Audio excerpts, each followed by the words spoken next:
Hello, everybody. Welcome to my channel, Behind the Curtains of Life. Today, this is the second episode of my international plan to conquer the world in terms of positivity and mental health balance.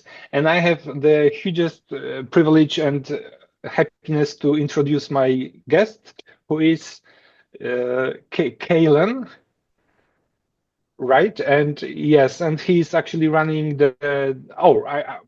You should all actually introduce yourself. That's my like traditional channel. So sorry, I'll just leave you the voice. Okay, well, so yeah, my name is Keelan Morgan, and I am I don't know what I am. I guess a freelance YouTube video essayist, philosopher, or something like that. But yeah, philosophy, I suppose, is definitely the broadest category that I can be put in. I'm very interested in metaphysics, very interested in esotericism, very interested in science and particularly more divergent, unorthodox forms of science. Uh, so yeah, that's pretty much what I do. I my outlet is very long form video essays in which I develop and articulate my ideas. I'm not affiliated with academia in any way. I'm an autodidact, as they say. So it's all just what I do on my own time, and yeah, that's pretty much the gist of it. And you inspire people around you to actually think outside of the box, I would say. So, a short introduction how I actually meet Kaylan. Kaylan, I trying to remember the pronunciation of your name. So basically, my short story is that for the purpose of this conversation is that I used to be a Catholic, and then around being 18, 19, I read Richard Dawkins. I also, as I remember, was very inspired by the magician Derren Brown, who had like series where he was saying what he was like pretending to be a priest, and he went to churches and he basically like proved that it is a hoax basically. Mhm. So after Dawkins and Darren Brown, I became a strong atheist, like science focused, like rationality 101. I even had a t-shirt with the logo of atheism.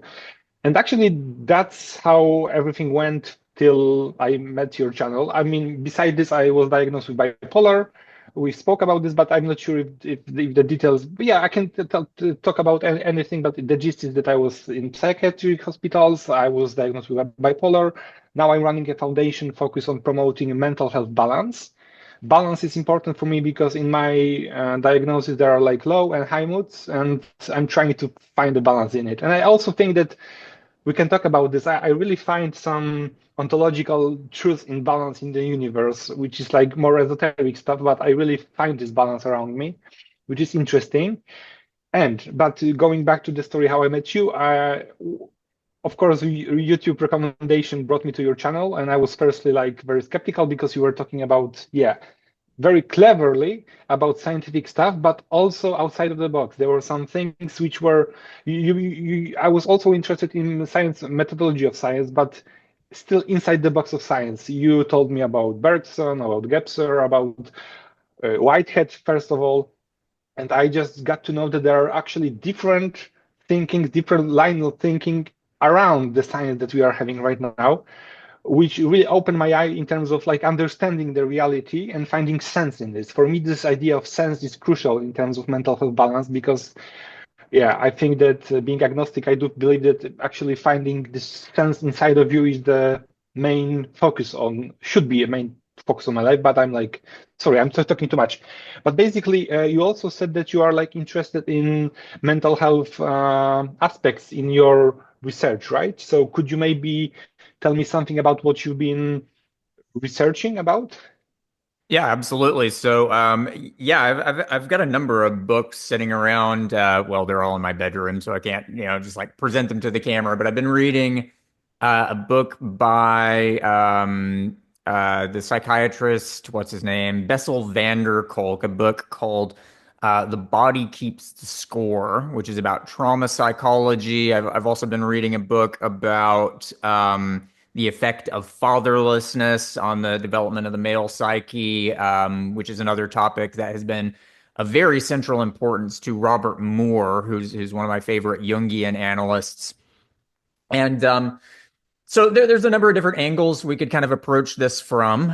One would be to connect this directly to my more esoteric and metaphysical stuff. So obviously, anyone who's familiar with the world of Jungian psychodynamic theories is aware that there's a lot of bridges between that world and the world of esotericism. Carl Jung was very interested in medieval alchemy. He was very concerned with theology and many topics of that sort. Um, and one thing that I've been really looking at lately specifically is the way in which the human psyche comes to kind of fission apart, as it were, to split into these different kind of cognitive organs, as it were. And I think that is directly related to the subject of trauma psychology. So when we Wow. look, for example, at dissociative identity disorder, one of the things we find is that these alters, these separate kind of sub personalities, tend to come about due to severe trauma of some sort, where the person's ego is effectively unable to contend with whatever they're being faced with at a time. And so what they'll do is they seem to essentially kind of conjure up a kind of version of themselves that is capable of handling whatever it is they're going through. And so they'll kind of shove that version of themselves out there to deal with it. Whereas the more central self, let's say, kind of recedes into the background behind that new version of themselves that they have brought forth to deal with whatever the trauma is. Okay, so this I think really indicates a broader pattern here. So one thing that we see within this phenomenon is what you could call a kind of temporal stasis for these alters. So what will happen is, for example, if a person goes through some severe trauma at age 12, for example, that version of them that kind of recedes behind the curtain, right, and lets the alter do its business will stay at that age. It essentially falls into this Ah, kind of stasis because it's shutting out the world in a way by using this altar as a kind of barrier.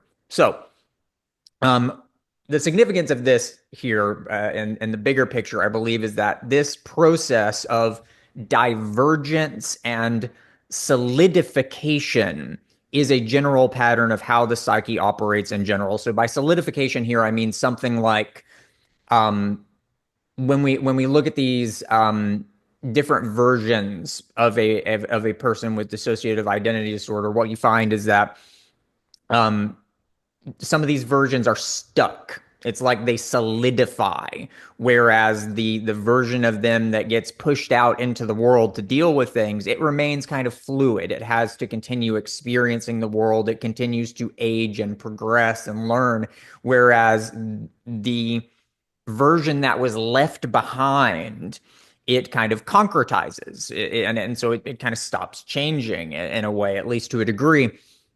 And so, yes, there's this dual pattern here as I see it with divergence, so a kind of binary fissioning apart, kind of like mitosis or meiosis or whatever, and cell division. And what happens is when that split occurs, you've got one version that carries the torch forward into the future, as it were, and the other solidifies, it stays behind. So, what I've been looking at lately is how we can use this conceptual framework to understand something like the different sub egos that were discovered by Sigmund Freud. So yeah. Carl Jung, he was absolutely a disciple of Sigmund Freud. And what I've noticed being in the world of Jungian psychodynamic theories is that the Jungians tend to completely ignore Sigmund Freud without realizing that The reason why Carl Jung is not explicitly talking about Freud so much is because he's just taking it all for granted.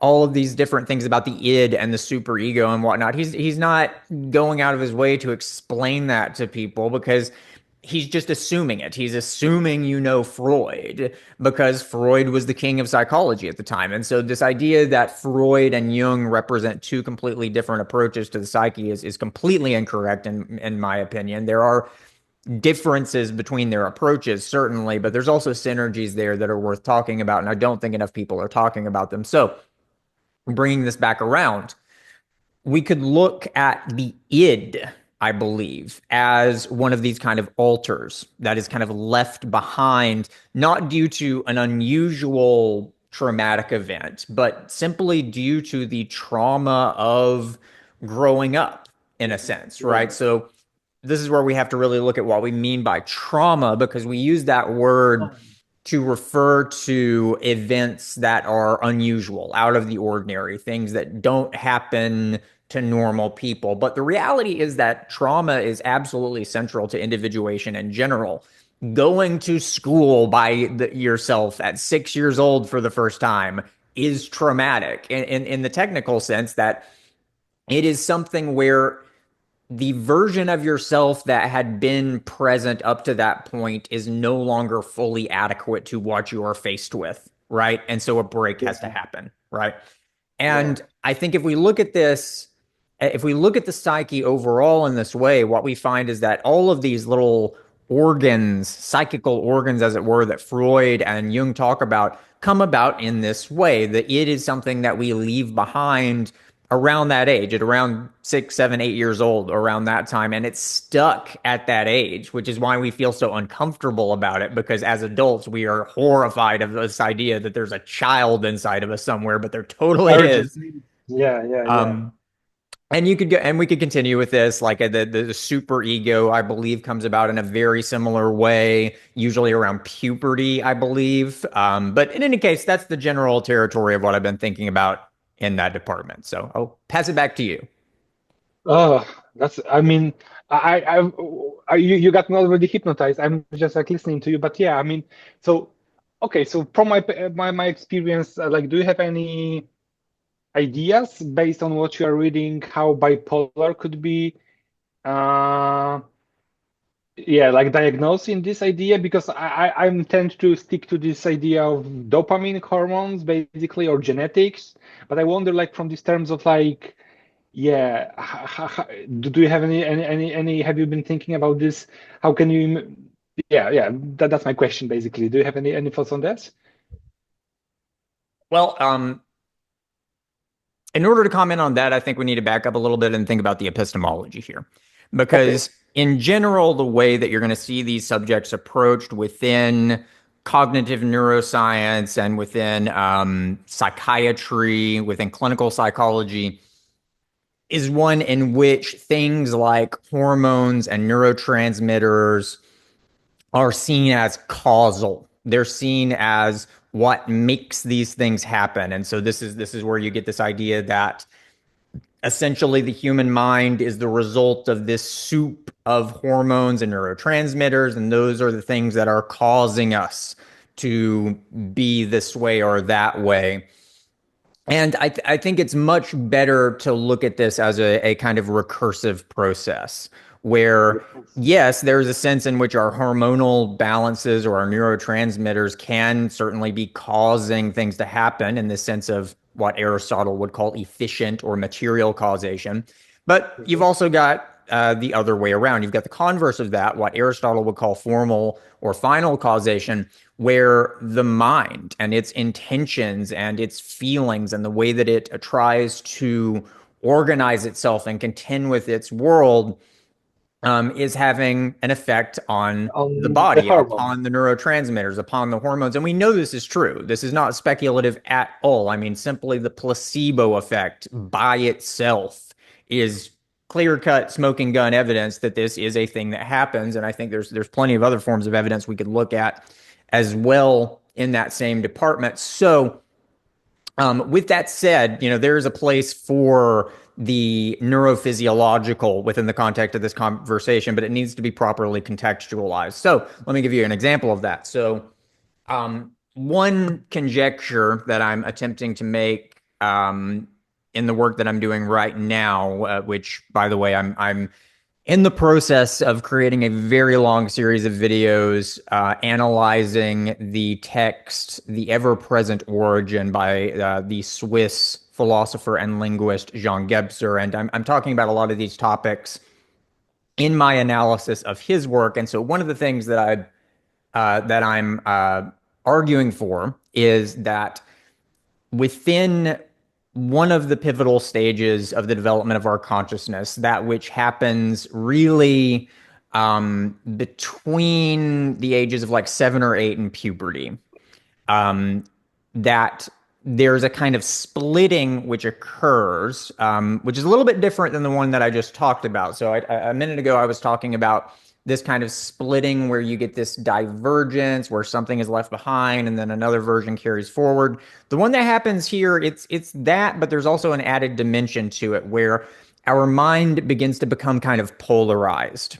Okay, and I think this is directly related to Ian McGilchrist's work with hemispheric lateralization, where there's an aspect of ourselves that is very linguistic, associated with the left hemisphere. It's very much inclined towards procedural thinking. It's very inclined towards mental abstraction.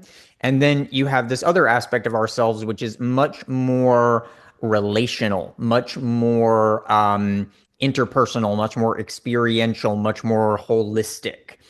And I believe that this kind of polarization begins to occur during this period of development between 6, 7, 8 years old and puberty. Okay. So then what we can do is we can begin looking at this in terms of trauma research, right? So within Bessel van der Kolk's book, The Body Keeps the Score, one of the things that he talks about is the way that fMRI technologies came into the picture during, I believe, the mid 80s or early 80s is when that kind of technology was first really being implemented. And he was at the forefront of using that technology to understand victims of trauma. And so one of the things that he and other psychologists discovered in conducting this research is that for certain individuals, you find a noticeable deactivation of a brain region, which it's sometimes referred to as the mohawk of selfhood. Interestingly, it's basically a band which stretches across the cerebral cortex, kind of at the meeting point of the left and right cerebral hemispheres, right? So what he found is that these individuals who had noticeably less activity in that brain region were desensitized, physically desensitized. You could put an object in their hand and they wouldn't be able to recognize it. So, for example, if I put a blindfold on you and put a quarter in your hand or a Or a marble or bottle of water. right. You're going to be able to recognize what that object is simply by feeling it. You don't have to open your eyes and look at it. And what Van der Kolk found is that for these individuals with noticeably affected um, uh, deactivation of that region of their brain, they weren't able to do this. They actually were not able to. Sorry, I've got an eyelash problem going on here. They Okay. actually weren't able to recognize what object was placed in their hand. And so, what this seems to indicate is that this brain region within that central area is responsible for synthesizing, integrating all of the different processes that are occurring within the two hemispheres, within the left and the right hemispheres. And by deactivating that part of the brain, you're decreasing the amount of integration that is actually occurring. But moreover, in that deintegration, there is a correlative anesthesia that happens. It literally makes us less sensitive, not just emotionally, but our bodies become like less sensitive physically as well due to this um, deintegration, which is brought about. So what's happening with these trauma patients is that they're using this deactivation of that brain region as a coping mechanism, as a defense mechanism, which is allowing them to survive whatever they went through by desensitizing themselves, by literally anesthetizing themselves. And so this could tell us a lot potentially about a number of things about the way that we feel ourselves to be in our bodies and how that relates to this lateralization, how this lateralization develops over time within individual developmental psychology, how it can be affected by trauma, how different kinds of therapy could affect that or might not be effective in treating that. I mean, there's all kinds of different branches that we could go off on here. So Okay, thank you. And I'm wondering on the other side regarding like my philosophy, I would call it, I don't know, mental health balance. So during your research, do you have any like indications on this balancing act, like on this, yeah, what's your stance on balance in itself, like from your research? mm, yeah, well, I think that one very important thing here for sure is the way that integration actually occurs. So we know from a number of things that in large part the integration of the different aspects of ourselves occurs at a physiological level. It is actually occurring within the body and it's facilitated by the body. But there's also kind of a higher order realm of considerations here. The different aspects of our psyche have different concerns. They want different things. They believe different things. They have different ways of cognizing the world and sometimes very radically different ways of cognizing the world. Again, Ian McGilchrist shows, I think, rather clearly that the left and right hemispheres have very different ways of perceiving reality. And so there's a lot of difference. There's a lot of potential for dissonance if these things are not synergized, harmonized in a stable way.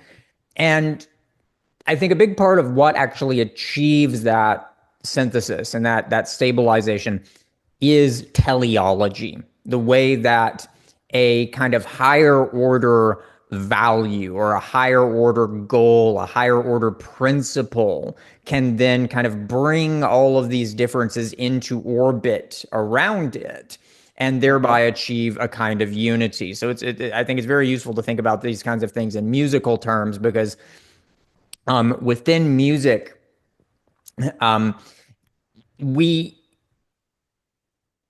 perceive beauty in music as a kind of unification of difference, right? You don't want to just sit around Unification. and listen to one note over and over and over again because that's boring.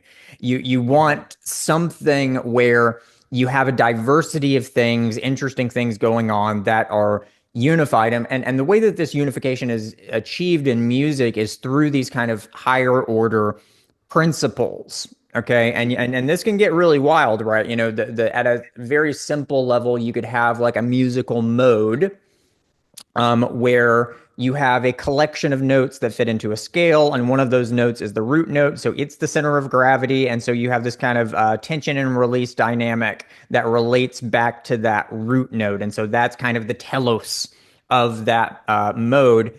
But then you can keep on kind of going up and getting to ever more meta levels of organization. So within a chord progression, for example, you could see that as kind of a sequence of these different modes.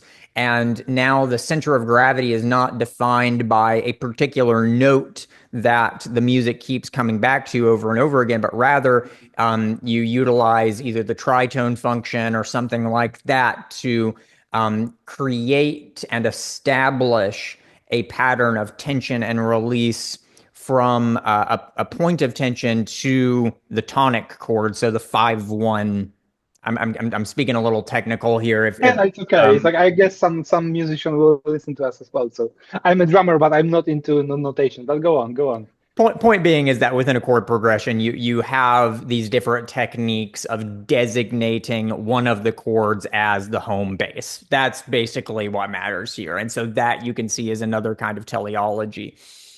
Yeah, And then once you get into like jazz harmony or like extended like 20th century harmony, this can get really crazy, and we shouldn't get into all that. But um, yeah, point yeah. being, we can look at the psyche in a very similar way. The way that when we are faced with moral dilemmas, for example, part of us wants this, part of us wants that, part of us wants this other thing.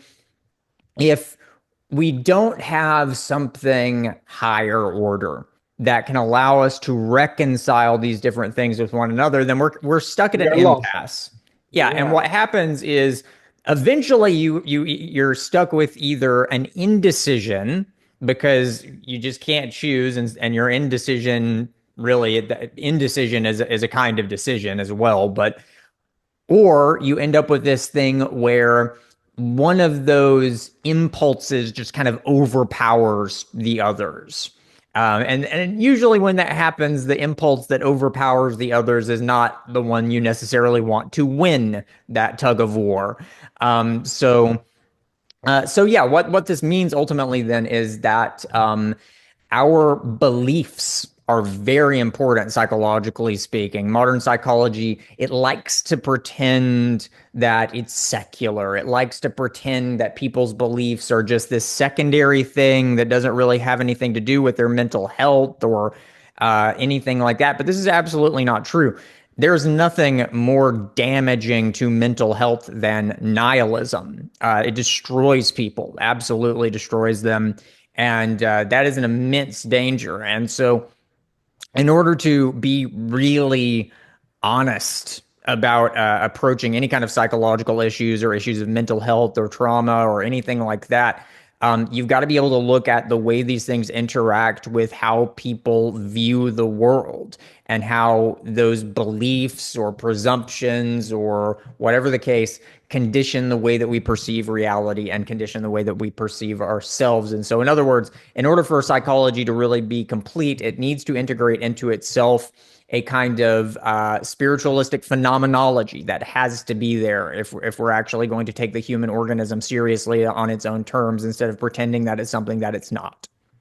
yeah, exactly. And it actually goes back to the beginning when I said that I think the thing that people are lacking in this world, most of people, especially I think secular people, is this sense, this higher value. And from my perspective, what I want to do is like I want to help people to find this. Them, it's like I was thinking about this like not in terms of religion that I want people to believe in some God, but I want everybody to find themselves as gods. And I'm actually thinking whether, because you're also talking about like different phases of our society's development, and I wonder, I put you in one email, my thought that I think that's what I want to do is to actually, I think that we have this problem, that we have like this religion, metaphysics, which is separated, and we have also science, which is also separated from metaphysics.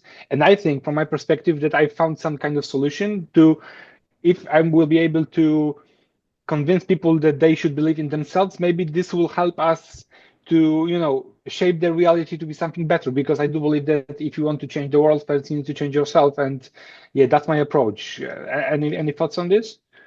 Yes, absolutely. So here, so let's buckle down on this idea of the self, the ego, Yeah, the person. you have several interesting videos about this. Right. Now, one thing that's important to recognize here is the lack of self in a sense. Not that there isn't a self, but that the self itself is in a weird way a kind of void. So this is something that you see in uh, Zizek, for example. You also see it in existentialism in different ways, but you are, if nothing else, the experiencer. You are that Yeah, which experience says. You are somehow the space, the empty space within which your experiences occur. You are that which has the thoughts. You are that which feels the feelings. And therefore, you are not any particular feelings. You are not any particular thoughts. You are kind of none of those things. You are, in a sense, a kind of empty space. And so this is something we see within Eastern philosophy very clearly, within this notion of sunyata within Zen Buddhism, anatta within different forms of Buddhism. This realization that the self is a kind of emptiness in a sense. Now, within Eastern schools of thought, this usually ties into this notion of like Atman is Brahman, that all consciousness is kind of integrated into this ultimate universality. But the reality is that, generally speaking, we do not experience ourselves that way. We experience ourselves as particulars. Yeah, And like I think when we look at the history of, well, just the history of humanity in general, all of history, what we find is this very consistent trajectory towards an increasing acuity of acuity. individuality. Acuity, what does it mean? Acuity, I, like an increasing intensity of the intensity of sense of being individuality. an individual, right? And this is something that was really discovered by Fichte, one of Kant's successors in the German idealism movement. He was the one who really started to look at this notion of subjectivity as something absolutely central philosophically, which would be highly influential later on figures like Hegel and Schelling. But in any case, and Zizek. But the subjectivity of our experience is really interesting. We because it is individualized. It is an ego. It is something that is here and now, not everywhere all at once. And yet, at the same time, it is, in a sense, a kind of void. And so the way that this plays out And goes. psychologically, then, is that it's very difficult to ascribe any kind of value to that void, because on some level we know that there's really kind of nothing there. We kind of know that we're just this kind of empty thing that's just kind of here for whatever happens. We know that, in a sense, all of these things about ourselves, our capabilities, our beliefs, our desires, our charisma, our intelligence, whatever, all these things are kind of secondary in a sense. So there's this emptiness there. We are kind of a void in a way, but we want to be affirmed in a sense. We Yes. want love. We want connection with other people and with the world.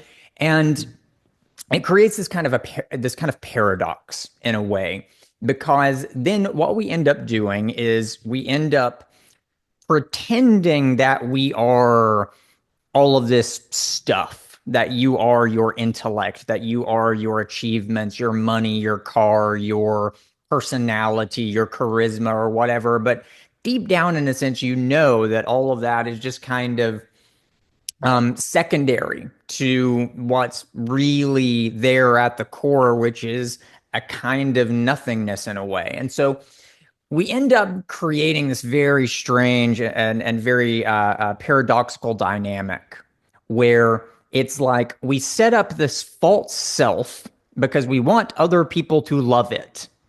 But we're setting up ourselves for failure, because in a sense that's never really going to be possible, partially because anybody who loves that isn't really going to love the real you, that real void underneath it all.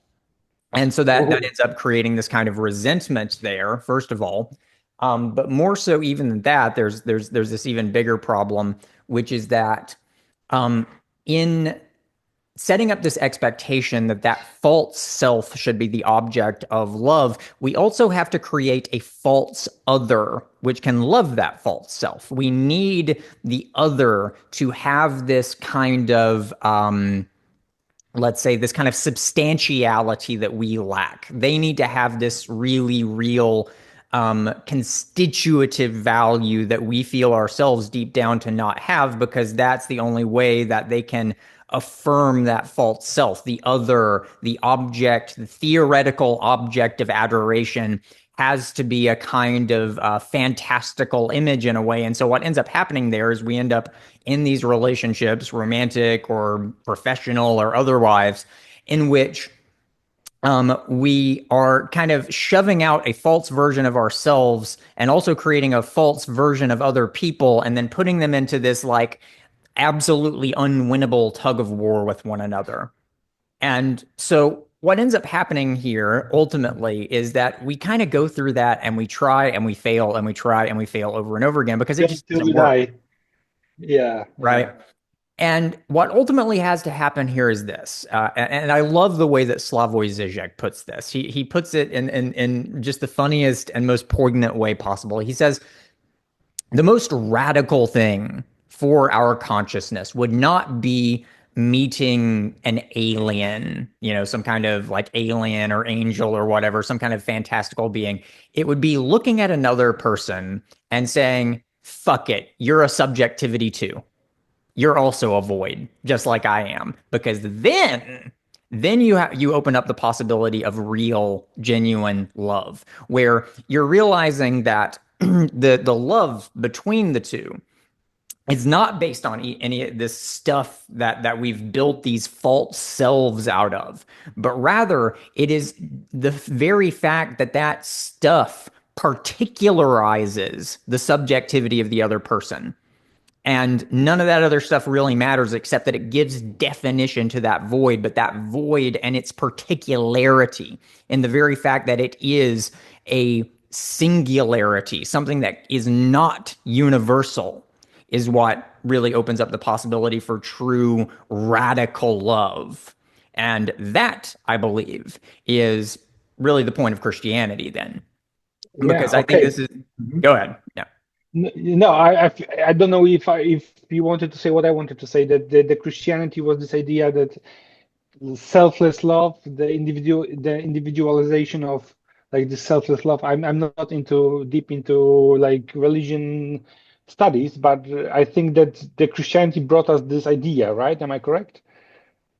Well, with Christianity, I mean, you know, saying, "Oh, you should love everybody," like, okay, sure, whatever. Like that's not a very radical claim, but what Christianity is really articulating, if you really peel back the layers and see what's really going on beneath the surface, what you find is something that is absolutely outrageous, which is this requirement that we strip ourselves bare of all of these things that we want to be affirmed, that we want to have value, to let go of all that and just be subjectivities, not just a pure universal awareness of Brahman or something like that, but raw, naked individuality. Right. And in fact, I think within the Christian narrative, within the crucifixion of Christ, the mystery of Golgotha is what Rudolf Steiner calls it. You have this really profound moment, which is this moment where Christ is on the cross and he's dying, and he says, "Father, why hast thou forsaken me?" And I love it. I love that that line is there because it makes it so that any other kind of interpretation of Christianity, which attempts to twist Christianity into a just regular religion with a regular God that you just worship and then everything will be cool, it makes it so that that's impossible. It's impossible to sustain that. Because within that moment of the "why hast thou forsaken me," you have something that makes it just not possible to really maintain an interpretation like that. Because you have this moment where Christ himself is gesturing towards the fact that our subjectivity can never be reconciled and affirmed by some kind of universal thing. It has to be the particularity of other human beings in the world. And so we can't run away from the void of our own subjectivity into some kind of transcendental la la land. This is not to say that God doesn't exist. It's to say that our salvation, as it were, is not possible through reaching towards the transcendent. It's precisely through reaching into the depths of the immanence of other immanent beings. And that Wow, is the point of love within the Christian narrative. that's deep. That's wow. Thank you for this point of view. It really opens my mind. And tell me if you don't mind, because this my channel behind the curtains of life is basically like the description that I have is like yeah, I mean, basically, I wanted to ask you because that's what I'm also asking on my different Polish channel, and what I asked in previous, like, what are your like methods of maintaining your mental sanity or mental health balance? Like, do you mind telling us? Because yeah, one thing that pops into my mind is like this strength that you must have within yourself to be criticized because you are actually like apostle of truth, which are not very well, you know what I mean. Like they're controversial but I don't mean in a bad way. I think like yeah. So how are you dealing with? Well, I can definitely say that, Do you having have any a riddles? semi-pop, yeah, No, having a I ask. Yeah, go on. having a semi-popular YouTube channel has definitely taught me the value of being able to ignore criticism from idiots on the internet. So that's been a positive thing, at least. Because there's a lot of that for sure. There's absolutely a lot of that. But I mean, in terms of like how to, you know, deal with ourselves, how to actually, you know, maintain some kind of mental health and stability or some kind of um, spiritual peace. I mean, that's a really hard question to answer, frankly, because I mean, like, and honestly, I don't know if I'm the person to be asking because I'm a mess. Like, I mean, I can talk about these things in theory, and then there's my personal life, and that's a work in progress, to put it mildly. So we will make a second interview if you don't mind when you will have 10 million subscribers. So that would be the goal to check up on your mental health maybe if you don't Yeah, mind. that might be a good idea. Yeah. Yeah, I mean, Kehlan, I mean, I usually we had different theories on how long our interview will go on. I feel fulfilled with what we talked about. We have like I think around in the interview time 50 45 minutes.